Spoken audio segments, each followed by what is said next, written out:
click the recording.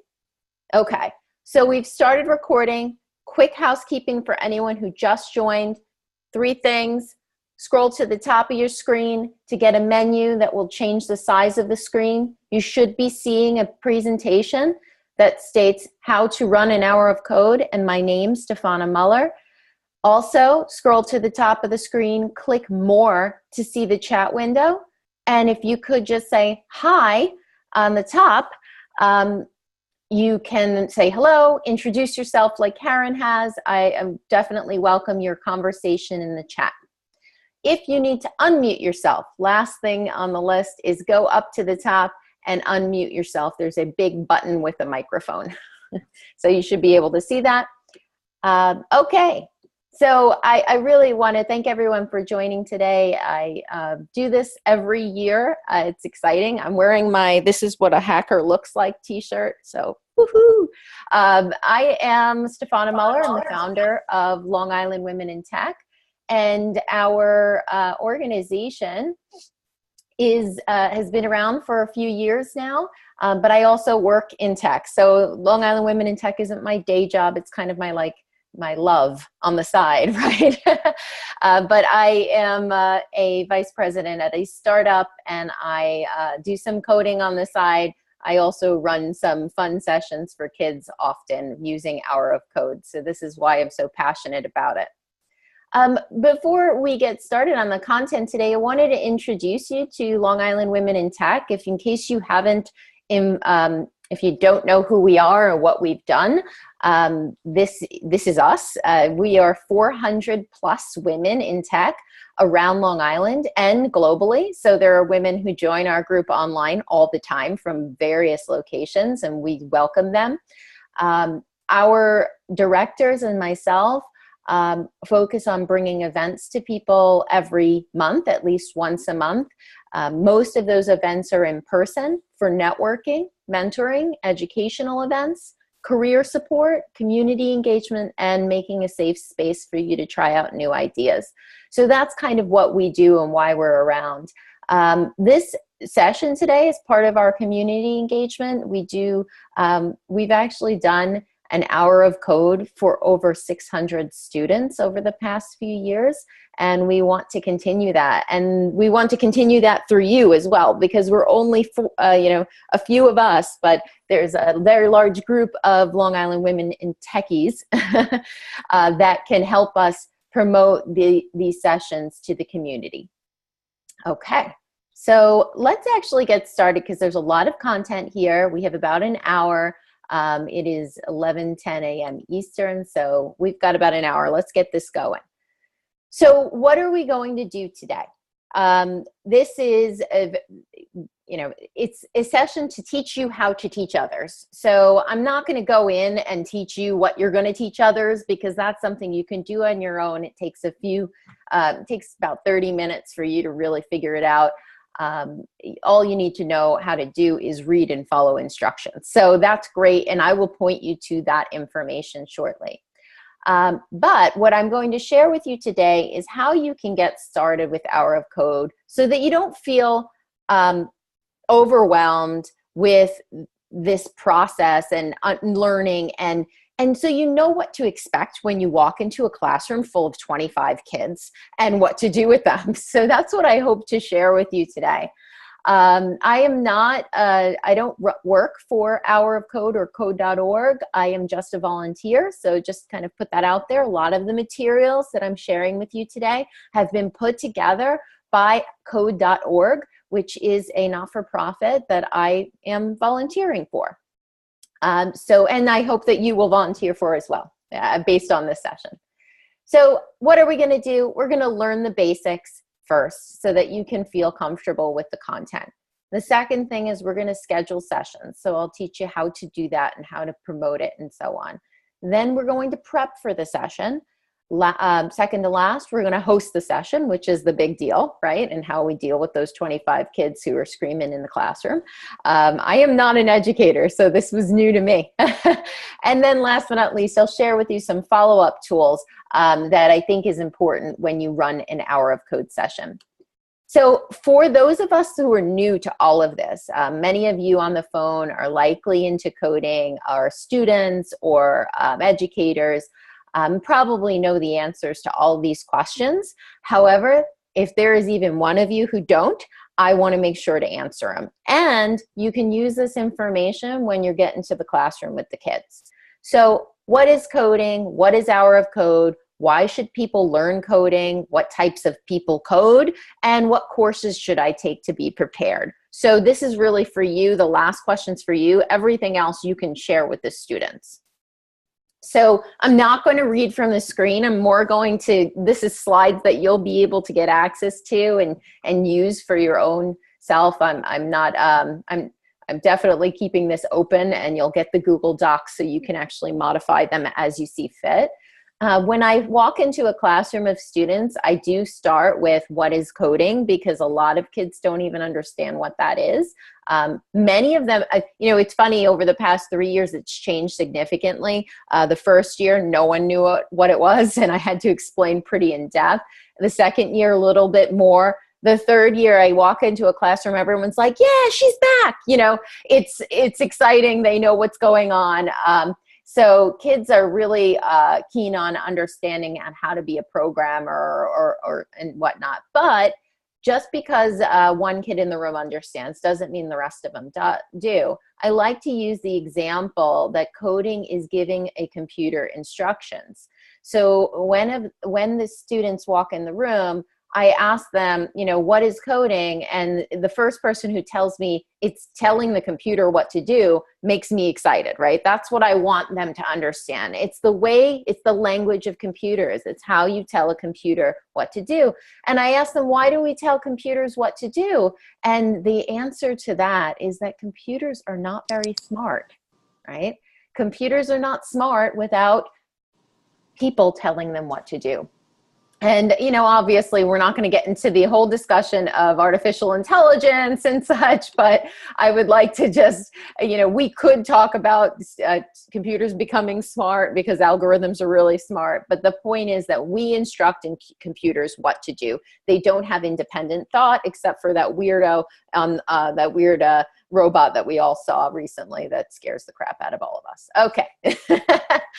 What is Hour of Code? So Hour of Code is a global movement. Tens of millions of people have gone through Hour of Code in over 180 countries. It is funded by code.org and Microsoft, and it provides anyone, young people, old people, they say from the age 4 to 104, then provides them all a way to learn the basics of coding with free education. And that's the basics of it. This is free. We want everyone to get a taste of what coding is so that they become interested. Okay. Oh, give me a second, my slide. There we go. Why coding? I love this quote. I think everybody in this country should learn how to program a computer because it teaches you how to think. I think that a lot of teachers and this new idea behind mindfulness is really, it centers around how kids think, how they are aware of their surroundings and how they solve problems. This coding actually brings you out of that comfort zone and thinking differently. So the basics I tell them, and this is something I do share with parents and teachers as well as students, that coding actually allows you to be very creative. It is a creative skill. It is not, you know, very structured in the sense of you have to do one thing or the other. Coding lets you think outside of the box. You have to actually be very creative to figure out how to solve these problems differently than you would in a normal situation. It's not cut and dry. It's not black or white in many sense. I know it's not ones and zeros all the time. Coding does require lots of thought. Coding builds confidence because it also brings an immediate response to students or immediate gratification. When they code, they get result. That's really helpful to build confidence, and it's not easy. right? The whole point of coding is it's not easy. It is challenging, but the point is that anyone can really learn it. So it is a skill to build. It's best learned early, just like any language, right? Everyone says, if you grow up learning 2 languages, it's perfect. I wish I knew coding at 2 years old, but I didn't. As soon as you're able to read, you can code. Even before reading, you can learn the concepts. And it translates to success in other areas. There's definite stats out there, and I can share a site with you that has that information that helps people understand that, you know, coding skills and the life and the development skill that you build helps you with math, reading, and other subjects. Okay, I also like to answer the question, who codes? Because the funny part about this is not many people understand that. Like, who does this stuff? So a lot of people assume it's these 5, right? And I just threw them out there. Programmers, developers, they're pretty much the same thing. Software engineers, hackers code, woohoo, hackers, yay. Every kid loves to hear that hackers code, right? Because they want to be part of that whole thing. And you could tell them that there are good hackers, you know, like the white hat hacker versus the black hat hackers. Computer scientists, right, code. I think the interesting thing is that a lot of kids don't realize that there's also these many, and I could probably fill 3 spreadsheets of data of people who are involved in coding or learn to code or learn the basics of coding. Here's some titles of people that I know do this in their day job, right? You know, even recruiters today, recruiters who are recruiting technologists into companies have to learn the basics of coding. They need to understand the basic coding language like JavaScript and Python. So this is very important for kids to know that, you know, you don't have to be just the one of the 5 to get involved. And I also love this slide because I pulled it together from code.org. Here are the people that promote coding that are well-known in the industry. Are well-known, you know, in social media and media. The funniest thing about this slide, the kids know 2 people on this slide, always. One is President Obama, and the second is Jimmy Kimmel. I don't know why they can't figure out who the rest of them are. I mean, Snoop Dogg came out recently, but, you know, this is your chance to teach the kids that, you know, it's not just you and me or the coder, the hacker in their basement, right? It could also be celebrities, right? Coding is cool. Okay, so I won't go into this even more because I know you guys think it's cool already. All right, how do we learn to do this?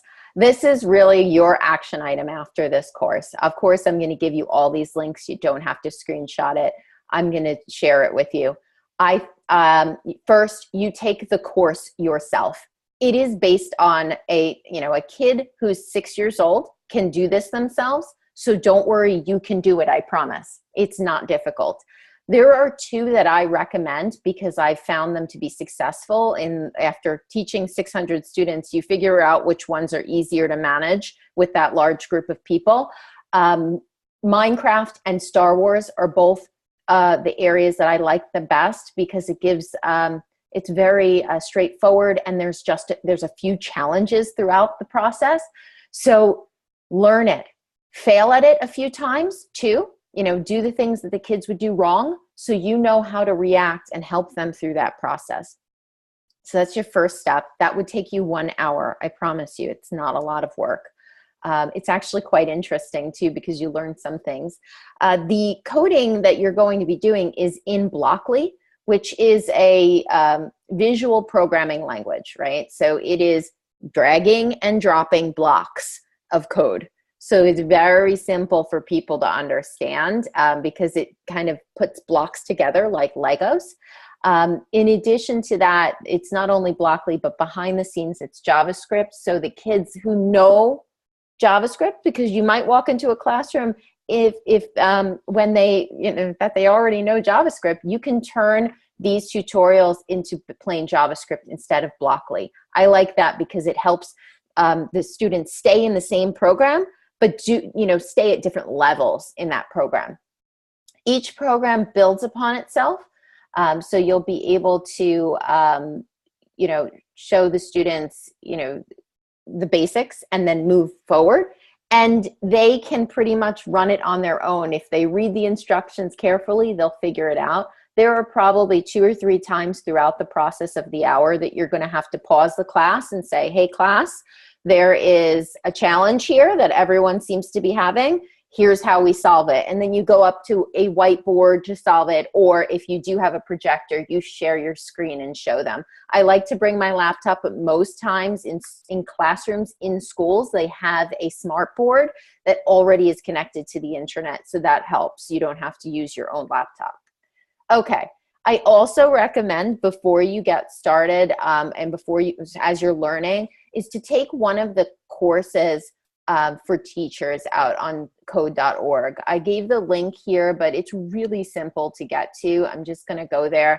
You can see here, if you go to code.org and click teach, it brings you to this page that pretty much gives you everything. The full course catalog you can learn for an elementary school, middle, high school. I recommend checking them out. You don't have to go through everything, just checking them out before walking into the classroom. Of course, you're not going to do this full thing that you see here. You're going to go do our code, and then there's the links.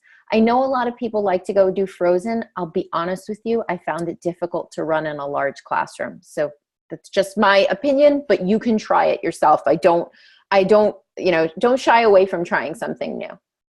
Okay, going back to the presentation, we're going to go to scheduling the sessions, because you've got the basics down. That's going to be your training. Okay, you're going to take 1 hour, do that training before you start scheduling sessions. So there's 3 things that you can do here. One is sign up as an educator on code.org. If you go to code.org /volunteer, you will see that there is a sign up form. It's very simple. In the description that you write here about yourself, tell them a little bit about who you are so that it appeals to teachers, because teachers are going to get a list of people in their area, and they're going to pick the person who's, most appealing to students. Tell them that you're, a welcoming, person. You're very excited about teaching kids how to code. You do it for work or for fun or in school today. Give them some background on yourself. It doesn't need to be elaborate, but I find that teachers like to know a little bit about you when they see that. I also find that there's a lack of women here, right? So do mention that, hey, I'm a female and I want to promote more girls coding, okay? Because the problem I see, like I said, when I search through, and teachers will search through, find a local volunteer, they go to the volunteer map and they search, and I'll just search my town. You can see that there's probably 2 women, right? Or 3. I think that it's important for us to just promote that we're here. This is a lot more than last year, by the way. Last year there was like 1, and it was me. So I'm really glad that this is expanded. I also see a few people that I've influenced here, Rich Lau, so he's on there too. Okay. Second thing, in code.org has all these resources for you. I'm just walking you through them because I find it a little overwhelming to get started. I do think that you need to advertise your services outside of just signing up. Send letters and emails to local schools or organizations. Go right to the superintendent.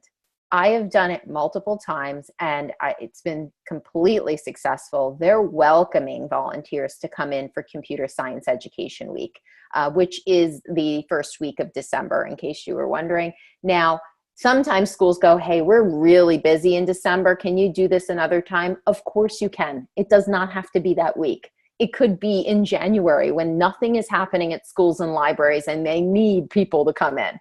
So think about that. I also have done this for Girl Scouts, Boy Scouts, local libraries, computer stores. So Microsoft asks people to come in. You know, Apple asks people to run sessions, and local computer stores, you know, small stores. Best Buy, I believe, is also trying to do this. So community centers is another area that would ask for people to come in. Send them letters. And what letter do you send them? Very simple. Go to code.org, how to help, and there is a sample letter. Wonderful, right? Really easy for you. You take that letter, you throw it in an email, and you send it. I find that it's really not hard to get opportunities here. The third thing, promote your hour of code. There's a ton of promotion resources here on our code's website. You can promote through videos on social media. You can use posters. You can print them out. These are all free to use. I find that if you do book a session, of course, continue to promote it to the students in the school so that they know and get excited. But you could also hand out stuff to local community members or your town council or whatnot. A lot of the towns have budgets to help and run sessions like these, so reach out to them. All right. We did learning the basics and scheduling sessions. The third area is session prep.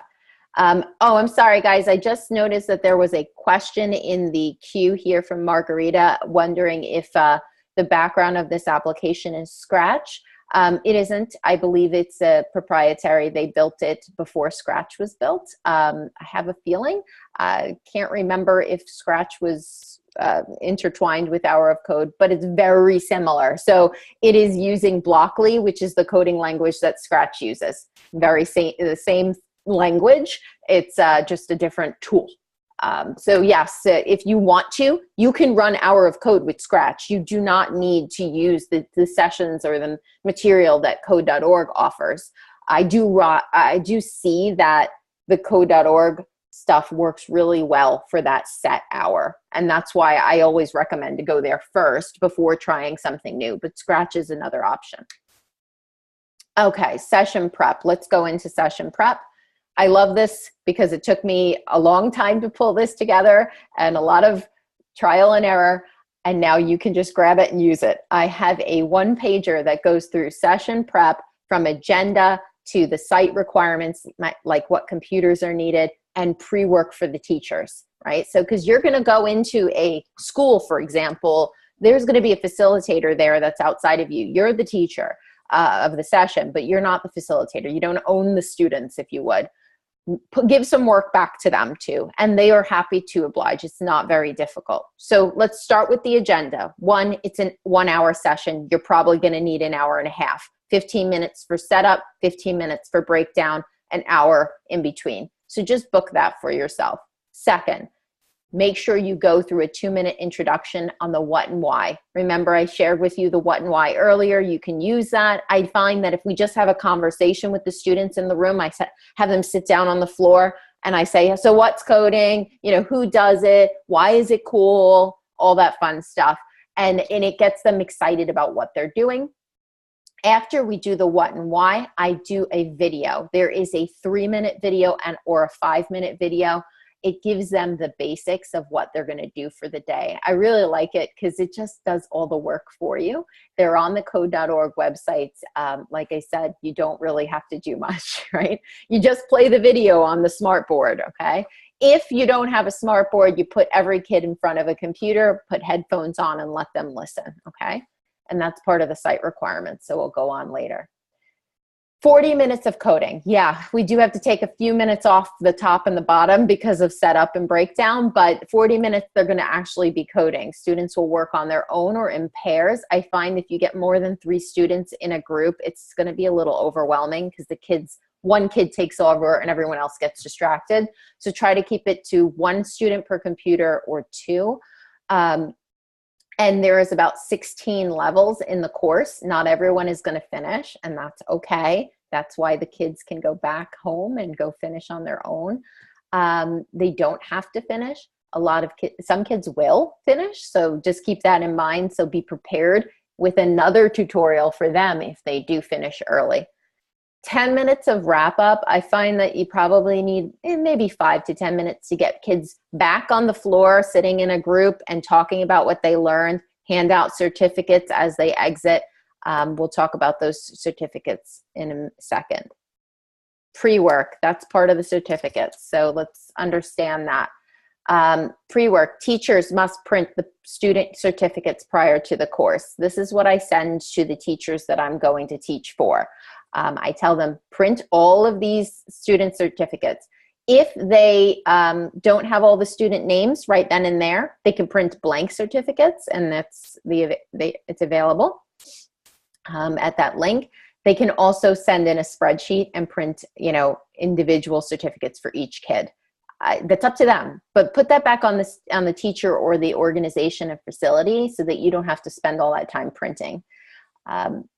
I found it was funny. I did it for 400 kids at a school, and the art teacher wrote their names on each one in calligraphy. It was really nice. I mean, that's what schools will do for you if you come out there and volunteer. There is no other pre-work required. Students can learn more about Hour of Code before you show up by going to code.org. I do recommend that sometimes if you're doing a large group that you tell them to go watch one of the videos before joining. Other than that, there's really nothing else. The pre-work is just make sure you have your certificates printed so everyone gets an award when they're done. And the site requirements. So this is kind of a pre-work as well. Make sure that you have internet connected computers or tablets with audio. Okay, this is something that you have to confirm with those teachers or the facility. I like when there's headphones in this classroom. It keeps kids to kind of be very focused and less distracted. Headphones are not required, but they are preferred. Smartboard or projector is something you might have to request for the session. So tell them that you need something that you can present to a large group of people. If you don't have either, you can do it on the individual computers or on a whiteboard, but it's more difficult for you. So just keep that in mind. I also say that even though you're teaching this session, you need help in that classroom. I recommend a 10-to-1 ratio. When the kids are younger, 6 years old, 7 years old, they don't know how to completely read everything or follow instructions. You might need more people to help. I actually bring my daughter in. She's 10 years old, and she comes in and helps out. So you can find a friend. It does not need to be someone who's really well versed in coding. They just need to help the kids with the tutorial or help them to read. And now we're into hosting the session. Okay. So I told you earlier what the agenda would be like. This is what we are going to go through now. So first you show that intro video, you explain why and what and why of coding. You can do that interchangeably. You don't have to start with one or the other. It really depends on how quiet you can get the kids. Direct the students to the activity. So get a whiteboard and write out the URL. That is the thing that takes the most effort. I will promise you that. Telling them where to go. So they're going to go to code.org/Minecraft, for example. Most kids don't know how to spell. They fat finger it. It takes the most time just getting to that URL. Once they're there, it's like a computer game. They're done. You don't even have to touch it. So put it up on the board so they have something to copy. I find that. And even if you're waiting for kids to come into the room, you can set up the laptops or desktops beforehand with that URL in the browser. I've done that a few times, and it's helped tremendously. With older students, now I've done this for high school and even college students, so I just want to mention that you don't have to be as hand-holdy with them, but it is as interesting. So they still find it interesting. They will go through the tutorial much more quickly. I find it takes about 25 minutes for a high school student to go through these 1-hour tutorials. So just be prepared to have a second or more challenging tutorial for them. Next, here's what happens throughout the session and why you need help. Kids are going to be like, hey, I can't figure this out. Always. This is, even the high school students did this, right? They're going to need your help throughout. I find that it's best to, like an educator would, not give them the answer, right? Make them feel the challenge a bit. Make them know that, let's figure this out together. Give them the process you would walk through to figure out the problem. I think that's what they learn the most out of the session. It's not JavaScript or Blockly. It's learning how to solve a problem. Okay. So some quotes that I took from the code.org website. I don't know. Let's figure this out together. You know, learning a program is like learning a new language. We're not going to be perfect the first time around. I also, at certain steps during the process, will pause the entire class and tell them that, you know, we have a challenge here. A few people are having the same problem. So let's pause and everyone look up at the board and learn this specific lesson together. And that helps a lot, right? And last but not least, I think it's also helpful if a student is already ahead a few boards, that they can go around and help a few people. They are like so excited too, right? This is, you know, now they feel like, ooh, I'm advanced, I can do it. And Karen, yeah, that's right, Karen. It's a great program for libraries if they have the computers. My local library doesn't, so we had to do something different. They have iPads, so we were able to run the session with iPads and little robots. So you've got to make sure that the libraries have the facility. But yes, exactly what I was thinking earlier. You just want to run this for wherever you have the facility. You really just need computers and students. That's it. What if a student finishes early? Like I said earlier, get two that you know so that you can tell them to go to the second one, right? So Minecraft and Star Wars are the two that I recommend. You can go and learn both of them, and then you're set for the full hour. It's only an hour, so it's not that they're going to go through 100 of them. And then last but not least, you're going to hand out the certificates, and that's it, right? This is as simple as that. It's a very simple program. You'll find that the center of the program is the most difficult because you're running around the room trying to help as many kids at once. Try to group that together with the kids if you find multiples having challenges. You know, it's funny, I'm not an educator. I learned this the hard way by just throwing myself into a classroom. You might want to prep the teachers with what they might have to do. Have the teacher or maybe the librarian go through the class themselves so that they know what's going on. It'll help you a lot. Okay, last but not least is the follow-up. And this is, I think, really important because it's not a one-time event. Coding isn't something that the kids should learn for an hour and then forget about.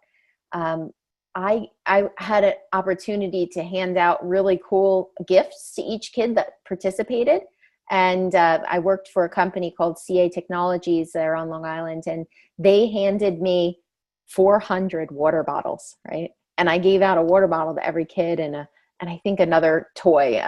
The funny thing, to this day, that was 3 or 4 years ago, to this day, those water bottles show up everywhere on the soccer field. And, you know, so I think the kids, and they always ask me, oh, are you that woman who does the coding? You know what? I'm going to actually do this right now. I even got a picture drawn for me by a student in the school that I taught. So, I mean, it's a painting actually. So like I said, this really impacts the kids. It does. This is not a one-time thing for them. They're excited. This is exactly the thing we want to do to encourage more students to get involved in coding, especially girls. And it got me really excited because this was drawn by a girl that I didn't even know. And she goes to the library now to learn to code with robots all the time on her own. I don't even have to be involved. So again, I really think it's important for you to share resources with the teacher or organizer so that they can continue beyond that 1 hour. All those resources are out here on the code.org website. So I'm going to just go here and take a look at the teach section. If you go there, give them that link. They can literally themselves click through and figure out how to teach another session. They don't have to do much, right? The second thing I recommend is share handouts. So I created a handout. I'm going to give it to you. Give me 1 second and I'm going to bring it over so you can see it. Here you go. So here's a handout that I usually ask the teachers to print out for me because I have never have any ink in my printer. But the handout pretty much just gives something that kids can bring home to their parents so that they can do this again. They can go on this website without you. They don't have to log in either. I'll tell you this, that there is a login on the code.org site that tells you, oh, you want to learn and you want to log in and tell us what you've done. You don't have to log in. I find it very difficult to get 25 kids to log in at this time. Unless they're going to do this, more than once. I really think, or if you're going to run a 4-session class, then you get them to log in. But since you're going to run a 1-hour code, I don't think it's required. Okay, just letting you know that, because that's always been a challenge. Promote what you did. Blog about it. Social media post about it, right? On Facebook, on LinkedIn. Share pictures of the event. Make sure that the kids are okay with picture taking and share pictures. I ask the teachers or the facilitator prior and that if I can take pictures. I take them with my phone. It's really simple. And what it does is it promotes what you're doing for others to do as well. Video some of the session or video the kids talking about what they're doing. That's really cool. And then code.org will tweet about it. They'll actually tweet what you've done. So I think it's great promotion. Update your LinkedIn profile, ladies. I do this to you all the time when we have sessions. I tell you about self-promotion and making sure that you tell people what you're doing, right? And why you're doing it. Go onto LinkedIn and update your profile as a code.org volunteer, right? I think that's a great thing, and you should tell people about that. It's also a great resume builder. Ask for a letter confirming your activity. So I did that at the local library. I spent a lot of sessions there, and I asked the librarian, Anne, to write me a letter saying, what I did. And she, obviously it was a letter of recommendation. So she kind of wrote about what I did, and I published that as part of my portfolio. I think that's really important that you get third-party reviews of what you've done, right? And then ask for feedback. That's completely fine if they find that something didn't go right. I think it's really helpful for them to give you feedback so that you know how to do this again and make it better the next time. And then, of course, rinse and repeat. I mean, this is something, once you do it once, is very simple to do it again. The first time is a little daunting because you're trying to learn a few things, but after you do it once, you don't have to do much more. It's already prepared for you. Okay, guys. It's 11:44. We've got 15 minutes to ask questions, to go back to material, for me to show you one of the coding things. So there are a few questions, so I'll answer them. If you'd like to unmute your line, just go over and use the microphone to unmute. I'm going to answer the questions as I see them, and if you unmute your line and talk, I will stop and answer yours first.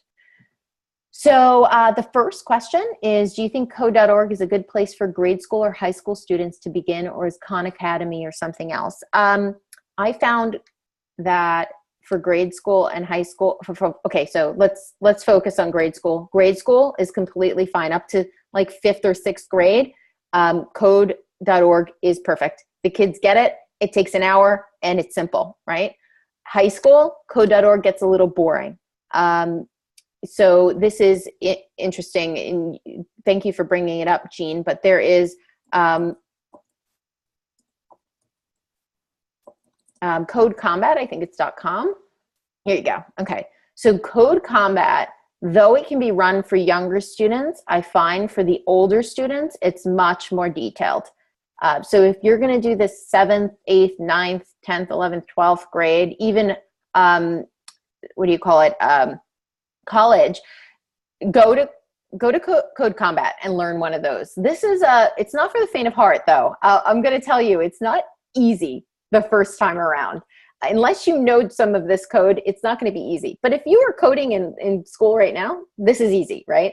I want you to be prepared, though.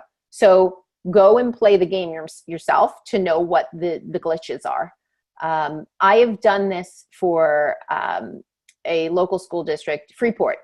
Actually, when I went to Freeport, I had 40 high school students sitting in 2 classrooms, and I had to run back and forth. And I did Code Combat as well as the hour of code. The funny thing is, I did the hour of code first, and people finished in 25 minutes or so, and then we went to Code Combat, and then they were challenged, right? But hour of code was a great intro for them. So thank you for asking that question, Jean, because I know a lot of people ask what other resources there are. As a note, if you go to code.org, they have, where is it? If you go to the specific grade level, if you scroll down to the bottom, they have a lot of other programs that are third party. They call them third party programs, right? So like partners. So one of them is Wonder Workshop. And this is what I used in libraries, because the libraries buy the robots and they buy the iPads. Scratch, we talked about that earlier. So you can do Scratch. It's really good for kids who can read, right? Because you have to make sure that they know how to read at this point. Here's some really cool one, learning how to bring videos to life. So you can make Hour of Code a little bit more about video editing versus coding. It's not just coding, right? I like a lot of these. Some of them are more difficult. That's why you should go through the tutorial yourself before trying to teach the kids. That's the only recommendation I can say when trying something new. Where would we go? Next question. Oh, so great question. Can we send you our email so we can get these resources? I'm going to be posting everything here on this page, Long Island, liwomenintech.com/hour-of-code.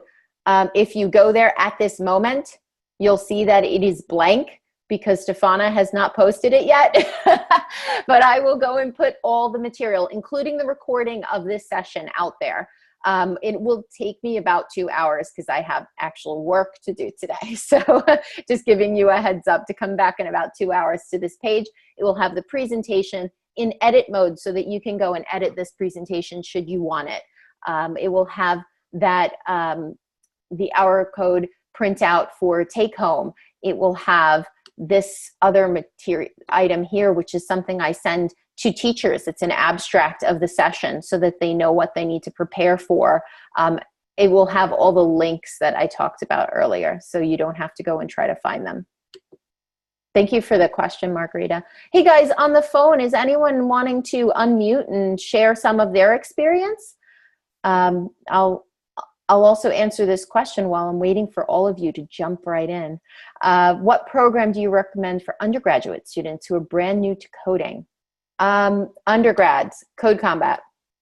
I think they're going to be bored with Hour of Code. At this point, they can critically think. So go to Code Combat and try, let's see, they have just play now option and try the dungeon and see how that goes. They will, it's actually playing audio in the background. I apologize, but I can't stop that. Here we go. Yes, I can. But now this is really simple. It's just like a video game, right? I think that undergrad students would get excited about it when they walk through. Now, if they are want to get serious, right? They're like, I'm not playing a video game. That's silly.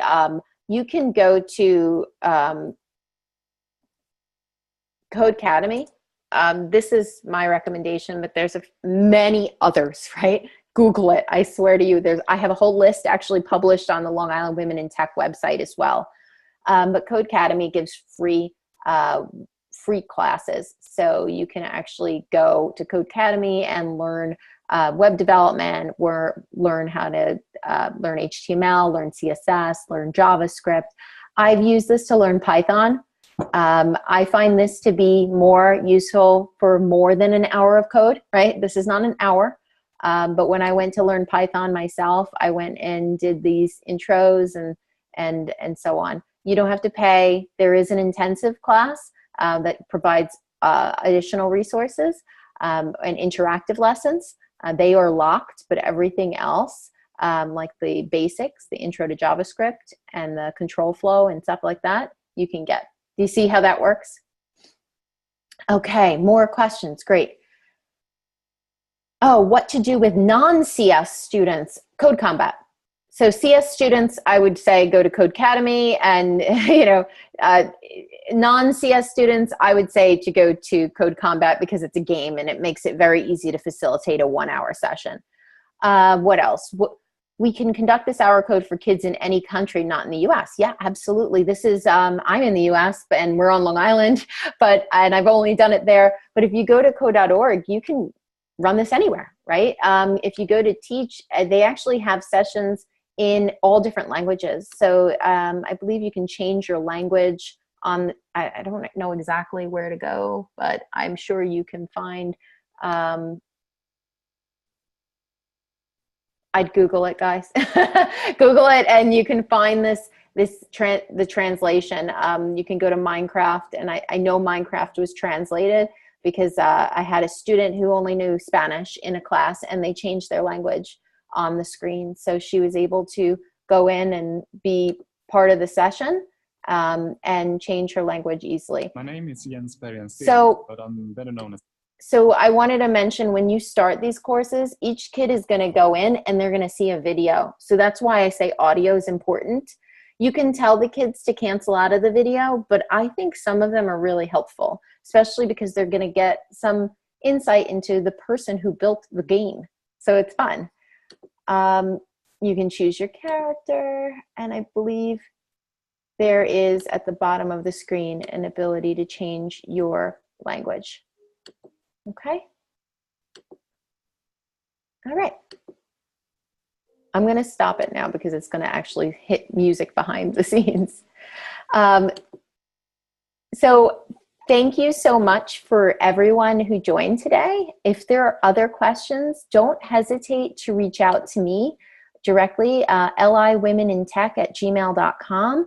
You can also reach out to us on our social media profiles like Twitter or Instagram. It's a small group of administrators here, so you could pretty much get right directly to me by tweeting. Me and Shauna, who's on the phone too, so manage that Twitter account. So you're not, it's not a large organization that you're gonna get lost in if you have a question. I really hope that you all go in and sign up to do an hour of code locally to you. And when you do, tell us about it, because I want to blog about it and I want to promote your session and promote what you've done, because everything you do for computer science now will affect all of us in the future. And I really appreciate everything you've done to join this session today. Well, I'm going to close it out. Thank you so much to everyone again, and I hope to see you on our next session. We have 2 coming up. One is we're going to be at Queens College. So we're going to be at Queens College, and Ying is on the line now, and she's organizing with me to get this together. We're going to have a panel discussion with awesome people who are already in the industry talking about what they do in their jobs today. That is on December 13th at 6 p.m. at Queens College. Check out our website for more info. The second thing is we have a happy hour that we're going to be doing. It's called Tech Together. We're doing a happy hour with ListNet, which is another organization on Long Island that does that promotes technology, and that is at Jewel Restaurant, and that is in January. So I believe it's January 16th. It's the day after Martin Luther King. So check that out as well. Everyone is welcome to attend. Okay, guys, I'm done. I'm done doing my promotion. Have a great day. And now I got to get back to work, and I'm sure the rest of you do too. All right. Thanks so much. Have a great day. Bye-bye.